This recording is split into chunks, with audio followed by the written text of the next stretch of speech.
చేసే విధంగా వాళ్ళకు సంబంధించినటువంటి నిధులను వాళ్ళకి కేటాయించి ఏదైతే వెల్ఫేర్ బోర్డులో ఉన్నటువంటి నిధుల్ని వాళ్ళకి మరలా వచ్చే విధంగా మంత్రి గారు చర్యలు తీసుకోవాలని మీ ద్వారా తెలియజేసుకుంటున్నాను. ఇంకొక సప్లిమెంటరీ తర్వాత మంత్రి గారు మీరు సమాధానం చెప్పండి. శ్రీనివాస్ గారు. అధ్యక్ష ధన్యవాదాలు. యాక్చువల్గా ఈ తాడేపూడిలో భవన కార్మికుల గురించి ఉప ముఖ్యమంత్రి గారికి ఆ రోజు ఎలక్షన్కి వచ్చినప్పుడు చెప్పడం జరిగింది. ఇది పరిష్కారం పూర్తిగా చేద్దామని చెప్పారు. ఇది గవర్నమెంట్కి బడ్డెన్ పడింది కాదు అధ్యక్ష.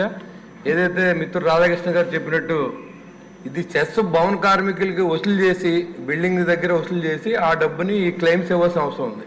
ఈ గడిచిన 5 సంవత్సరాల్లో ఆ ప్రభుత్వం ఎంతోమంది క్లెయిమ్లు పెట్టుకున్నా సరే ఆ సమస్యలు పరిష్కరించకుండా చనిపోయిన కార్మికులు ఉన్నారు, కాళ్ళు ఇచ్చే దిరగొట్టిన కార్మికులు ఉన్నారు. వాళ్ళందరూ క్లెయిమ్లు చేసినా సరే పట్టించుకోకుండా ఈ రోజు వరకు ఆ నిధులు దాదాపు 1200 కోట్ల రూపాయల నిధులు ఉండాలి అధ్యక్ష.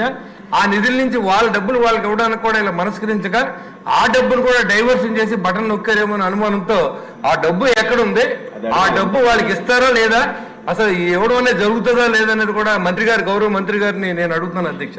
ఎందుకంటే మా ఏరియాలో ఉన్న భవన కార్మికులు చాలా గ్రామాల్లో ఈ కార్మికులుగా బతికి వాళ్ళు జీవనోపాధి పొందుతూ ఉంటారు. చాలా చనిపోయిన వాళ్ళందరూ కూడా మా డబ్బు మాకు ఇప్పించారు అయ్యా, మాకు ప్రభుత్వం నుంచి రావట్లేదు, మేము ఏదైతే సభ్యత్వాల రూపంలో కట్టిన డబ్బులు కానీ లేకపోతే ఏదైతే క్లెయిములుగా వసూలు చేసిన డబ్బులు కానీ ఆ డబ్బులు మాకు ఇప్పించమని అడుగుతూ ఉన్నారు అధ్యక్ష. మేము ఏం చెప్పాలనేది కూడా మాకు తెలియట్లేదు.